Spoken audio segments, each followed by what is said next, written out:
Γεια σας, καλώς ήρθατε στο κανάλι μου.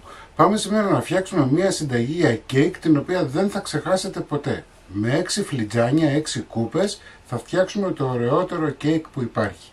Μην ξεχνάτε να κάνετε κοινοποίησεις στα βίντεό μου, να κάνετε γραφούλα στο κανάλι μου, ό,τι θέλετε να έρθετε στις ομάδες μας, Μαγειρικές Απολαύσεις και Γιώργος Ζόλης Μαγειρικές Απολαύσεις. Γράψτε μου ένα σχόλιο από πού με βλέπετε ή αφήστε μου μια καρδούλα γιατί με βοηθάτε πολύ με αυτό. Και τώρα πάμε να σας δείξω την εκτέλεση και τα υλικά. Όλα μας τα υλικά θα τα μετρήσουμε με μία κούπα. Αυτή η κούπα χωράει 250 γραμμάρια νερό. Έτσι. Βάσει λοιπόν αυτής της κούπας θα φτιάξουμε το κέικ μας. Θα βάλουμε 4 αυγά.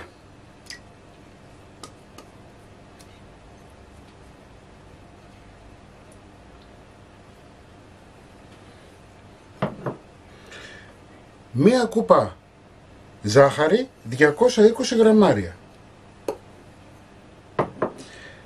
2 βανιλίες κάψουλες. Πάμε να χτυπήσουμε, να φρατέψουμε τα αυγά και να ενσωματωθούν με τη ζάχαρη.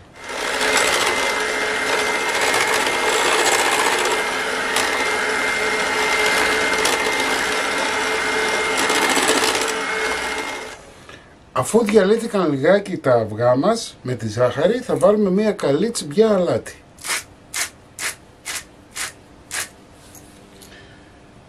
Όλα μας τα υλικά πρέπει να είναι σε θερμοκρασία δωματίου, έτσι.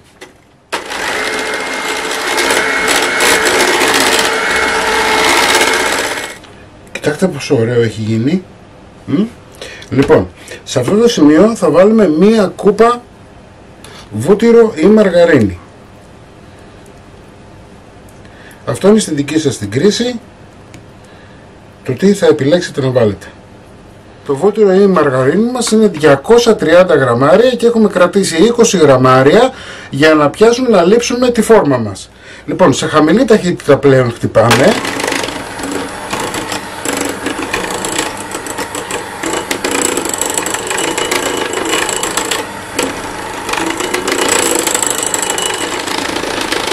Θα προσθέσουμε μία κούπα γάλα, 250 γραμμάρια.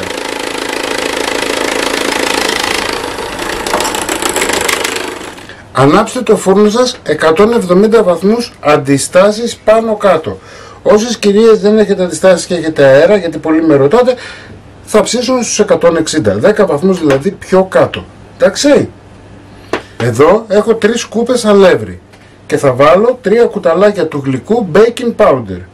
Είναι 20 γραμμάρια. Το αλεύρι μου είναι 450 γραμμάρια.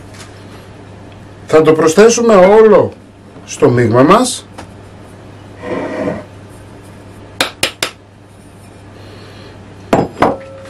Και απλά θα ανακατέψουμε λιγάκι, πάλι σε χαμηλή ταχύτητα, να ενσωματωθούν τα υλικά. Όπως βλέπετε δεν το έχω βάλει ακόμα μπροστά. Θέλω λίγο να το ανακατέψω έτσι, για να μην λερώνουμε και άλλα σκεύη. Σε χαμηλή ταχύτητα λοιπόν.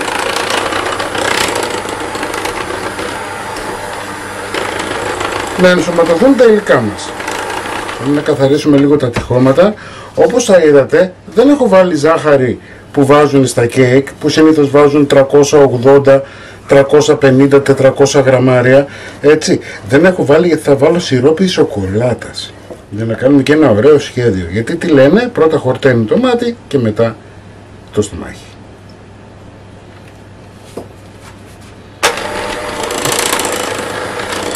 Μην μου χτυπήσετε δυνατά, θέλουμε χαμηλή ταχύτητα και λίγο υπομονή για μισό λεπτό.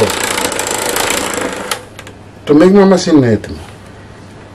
Θα πάρουμε μία φόρμα του κέικ την οποία έχουμε αλευρώσει καλά και θα ρίξουμε το μισό από το μείγμα μας.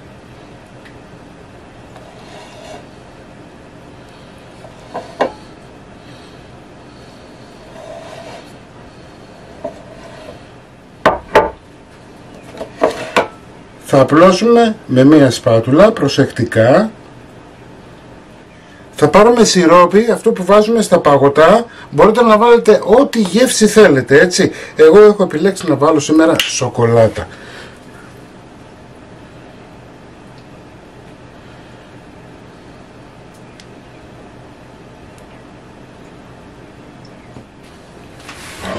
Προσεκτικά θα σκεπάσουμε τη σοκολάτα μας.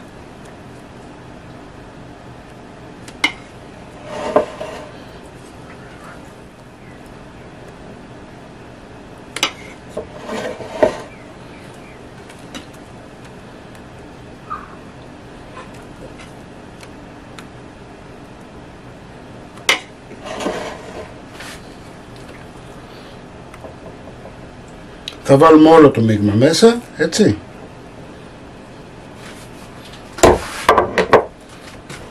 Όπως θα είδατε, δεν χτύπησα καθόλου το κέικ, έτσι. Δεν θέλω να βγει καθόλου αέρας, δεν θέλω σε καμία περίπτωση να μου κάτσει το κέικ. Δεν υπάρχει λόγος να το κάνετε αυτό.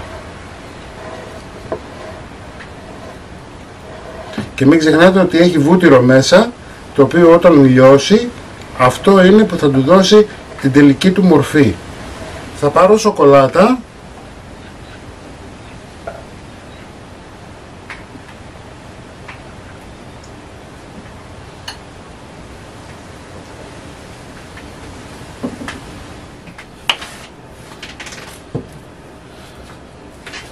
και αφού έχω βάλει στο πάνω μέρος σοκολάτα, θα πάρω ένα καλαμάκι που βάζουμε το κρέας και θα κάνω αυτό το πράγμα.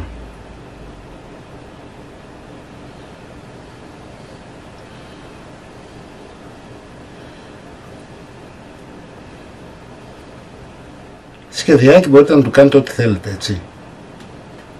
Πάμε για ψήσιμο, προθερμασμένο φούρνο, αντιστάσεις πάνω κάτω, μέχρι να πάρει ένα ωραίο χρώμα. Θα σας πάρει περίπου 60 με 70 λεπτά, έτσι. Το κέικ μας είναι έτοιμο, μπορείτε να του βάλετε από πάνω σιρόπι σοκολάτας ή άχνη ζάχαρη, εάν θέλετε, για να το ομορφύνετε. Μην ξεχνάτε να κάνετε κοινοποίηση στα βίντεό μου, να κάνετε γραφούλα στο κανάλι μου, ό,τι θέλετε να έρθετε στις ομάδες μας, μαγειρικές απολαύσεις και Γιώργος Ζόλης μαγειρικές απολαύσεις. Κομμένο θα το δείτε στην αρχή του βίντεο και εμείς θα τα ξαναπούμε πάλι σύντομα. Να είστε καλά.